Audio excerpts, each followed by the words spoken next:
Assalamualaikum warahmatullahi wabarakatuh. Perkenalkan, nama saya Aura Najma Ramadhani. Di sini saya akan menjelaskan tentang respon paradigma Unity of Science terhadap tantangan ilmu di era kontemporer.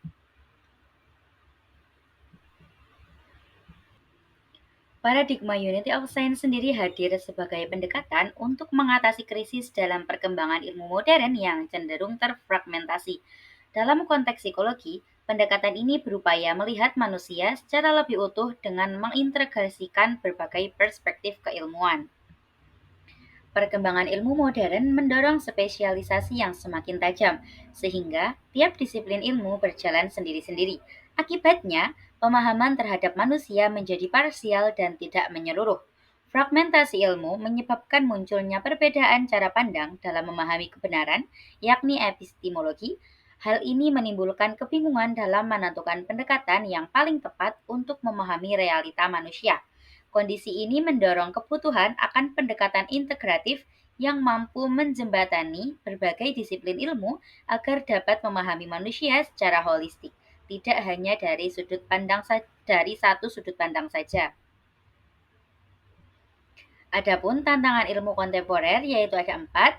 Yang pertama ada fragmentasi ilmu, yakni ilmu yang terpecah-pecah membuat hasil penelitian sulit diintegrasikan. Hal ini menghambat perkembangan teori yang komprehensif tentang manusia. Yang kedua, krisis replika psikologi. Banyak peneliti psikologi sulit direplikasi, sehingga validitasnya dipertanyakan. Ini menimbulkan krisis kepercayaan terhadap temuan ilmiah dan bidang psikologi. Yang ketiga, ada dominasi kuantitatif. Pendekatan kuantitatif terlalu dominan dalam penelitian psikologi. Akibatnya, aspek subjektif dan makna pengalaman manusia sering terabaikan. Yang terakhir, ada konflik ilmu dan agama. Ilmu pengetahuan modern sering dipandang bertentangan dengan nilai-nilai agama. Hal ini menciptakan dikotomi antara pengetahuan ilmiah dan spiritualitas. Tantangan-tantangan ini menunjukkan bahwa ilmu tidak cukup hanya mengandalkan satu pendekatan saja. Diperlukan integrasi, metode, dan nilai agar pemahaman tentang manusia menjadi lebih seimbang. Adapun beberapa masalah psikologi modern, yaitu yang pertama adalah lemah teori. Banyak teori psikologi bersifat situasional dan tidak universal. Hal ini membuat psikologi sulit membangun landasan teori yang kuat dan konsisten.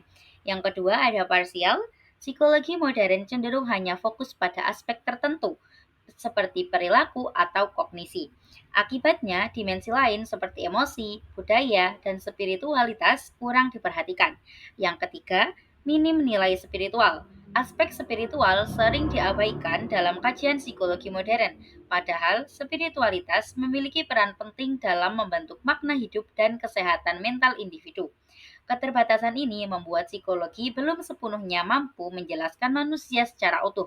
Oleh karena itu, diperlukan pendekatan yang lebih integratif dan multidimensional. Nah, di sini ada dua konsep Unity of Science. Yang pertama, yaitu Unity of Science memperhatikan tiga dasar ilmu, yakni apa yang dikaji, ontologi, bagaimana cara mengetahui, epistemologi, dan untuk apa ilmu itu digunakan, aksiologi. Ketiganya harus selaras agar ilmu memiliki arah yang jelas. Paradigma Unity of Science ini menggabungkan berbagai disiplin ilmu seperti integrasi ilmu alam, sosial, dan agama untuk menghasilkan pemahaman yang komprehensif. Dengan integrasi ini, manusia dapat dipahami tidak hanya secara fisik dan psikologis, tetapi juga secara sosial dan spiritual. Unity of Science menawarkan solusi atas krisis ilmu dengan menyatukan berbagai perspektif. Pendekatan ini diharapkan mampu menghasilkan ilmu yang lebih utuh, bermakna, dan relevan dengan kebutuhan manusia. Ada tiga perspektif Unity of Science. Yang pertama, ada reduksionisme, yaitu pendekatan ini memahami fenomena dengan memecahnya ke bagian-bagian kecil. Dalam psikologi misalnya, perilaku dijelaskan hanya dari aspek biologis atau kognitif saja. Yang kedua ada non-reduksionisme. Pendekatan ini menolak penyederhanaan berlebihan terhadap fenomena kompleks. Manusia dipandang sebagai makhluk yang tidak bisa dijelaskan hanya dari satu dimensi saja. Yang terakhir ada holistik. Pendekatan holistik ini melihat manusia sebagai kesatuan utuh antara tubuh, pikiran, sosial, dan spiritual. Ini menjadi dasar penting dalam memahami kompleksitas manusia secara menyeluruh. Pendekatan terbaik adalah integratif holistik, yaitu ilmu tetap memiliki batasan masing-masing tetapi saling melengkapi untuk menghasilkan pemahaman yang utuh. Adapun respons Unity of Science. Yang pertama ada interdisipliner. Unity of Science mendorong kerjasama antar berbagai disiplin ilmu. Hal ini memungkinkan penyelesaian masalah yang lebih komprehensif. Yang kedua ada holistik. Pendekatan ini melihat manusia secara menyeluruh, tidak terpisah-pisah. Semua aspek kehidupan manusia diperhitungkan dalam analisis ilmiah. Yang ketiga ada metodologi baru. Paradigma ini membuka ruang bagi metode penelitian yang lebih fleksibel dan integratif. Tidak hanya kuantitatif, tetapi juga kualitatif dan reflektif. Yang terakhir ada humanisasi ilmu. Ilmu diarahkan untuk kepentingan manusia, bukan sekedar pengembangan teori. Nilai-nilai kemanusiaan menjadi pusat dalam pengembangan ilmu.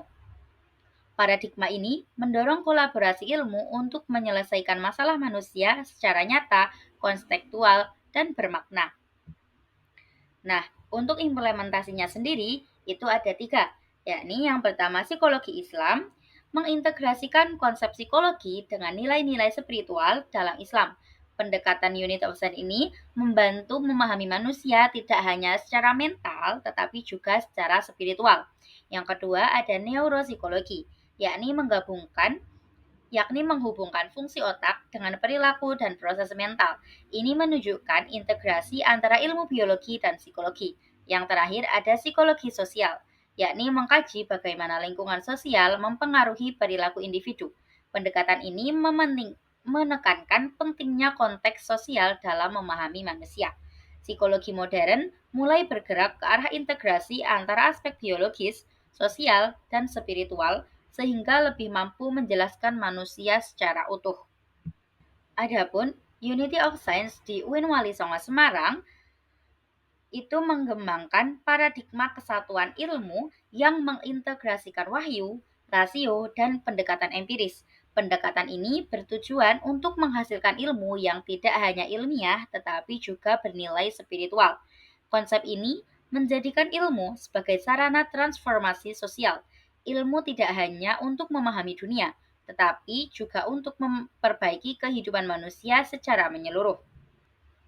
Selanjutnya ada Unity of Sense. Yang pertama, yakni dari Quran Surat Al-Alaq ayat 1 sampai 5. Bismillahirrahmanirrahim. Iqra bismi rabbikal ladzi khalaq, khalaqal insana min 'alaq. Iqra wa rabbukal akram, alladzi 'allama bil qalam, 'allamal insana ma lam ya'lam. Yang artinya, bacalah dengan menyebut nama Tuhanmu yang menciptakan. Dia menciptakan manusia dari segumpal darah. Bacalah, Tuhanmu lah yang maha mulia, yang mengajar manusia dengan pena, dia mengajarkan manusia apa yang tidak diketahuinya. Dalam ayat ini menegaskan pentingnya membaca dan mencari ilmu dengan landasan ketuhanan. Ini menunjukkan bahwa ilmu dan iman tidak boleh dipisahkan. Yang kedua ada dari Quran Surat Al-Mujadilah ayat 11 yang berbunyi Bismillahirrahmanirrahim. Ya ayyuhalladzina amanu idza qila lakum tafassahu fil majalisi fafsahu yafsahillah lakum wa idza qila syuzu fanshuzu yarfa'illah alladzina amanu minkum walladzina utul ilma darajat wallahu bima ta'maluna khabir. Yang artinya, wahai orang-orang yang beriman, apabila dikatakan kepadamu, berilah kelapangan di dalam majelis-majelis, lapangkanlah, niscaya Allah akan memberi kelapangan untukmu. Apabila dikatakan berdirilah, maka kamu berdirilah. Allah niscaya akan mengangkat orang-orang yang beriman di antaramu dan orang-orang yang diberi ilmu beberapa derajat. Allah Maha teliti terhadap apa yang kamu kerjakan. Dalam ayat ini, Allah meninggikan derajat orang yang berilmu, menunjukkan bahwa ilmu memiliki nilai spiritual bukan hanya rasional.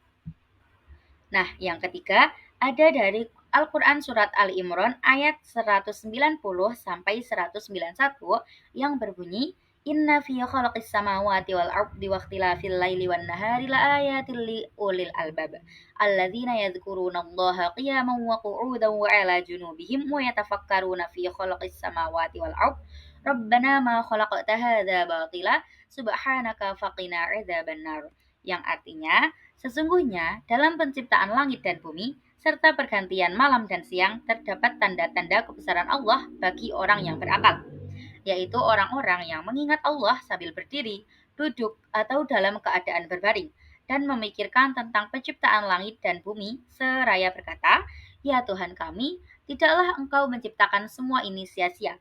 Maha suci Engkau, lindungilah kami dari azab neraka." Dalam ayat ini dijelaskan bahwa menggabungkan zikir, spiritual, dan pikir ilmiah adalah dasar integrasi antara sains dan agama. Kemudian yang terakhir ada dari Al-Quran Surat Al-Ankabut ayat 20 yang berbunyi, Bismillahirrahmanirrahim, Qul siru fil ardi fanzuru kaifa badal khalaqa thumma Allahu yunshi'un nash'atal akhirah innallaha ala kulli syai'in qadir, yang artinya katakanlah, berjalanlah di muka bumi lalu perhatikanlah bagaimana Allah memulai penciptaan semua makhluk, kemudian Allah membuat kejadian yang akhir setelah mati di akhirat kelak. Sesungguhnya Allah Maha Kuasa atas segala sesuatu. Dalam ayat ini dijelaskan bahwa Allah memerintahkan untuk kita mengamati alam yang menjadi dasar metode empiris dalam ilmu pengetahuan. Nah, kesimpulannya, ilmu modern saat ini mengalami krisis karena cenderung hanya berfokus pada aspek rasional dan empiris, sehingga mengabaikan dimensi kemanusiaan dan spiritual. Padahal, ilmu seharusnya tidak hanya digunakan untuk memahami dunia, tetapi juga sebagai sarana transformasi sosial yang mampu memperbaiki kehidupan manusia secara menyeluruh. Sebagai solusi, paradigma Unity of Science menawarkan integrasi berbagai disiplin ilmu agar tidak terpisah-pisah, melainkan saling melengkapi untuk menghasilkan pemahaman yang lebih utuh. Dalam konteks psikologi, hal ini menuntut pengembangan pendekatan yang holistik dengan melihat manusia sebagai kesatuan yang mencakup aspek ilmiah, sosial, dan spiritual. Dengan demikian, ilmu yang ideal adalah ilmu yang mampu menggabungkan ketiga aspek tersebut, sehingga dapat memberikan solusi yang lebih relevan, bermakna, dan bermanfaat bagi kehidupan manusia. Sekian dari saya Aura Najma Ramadhani, pamit undur diri. Wassalamualaikum warahmatullahi wabarakatuh.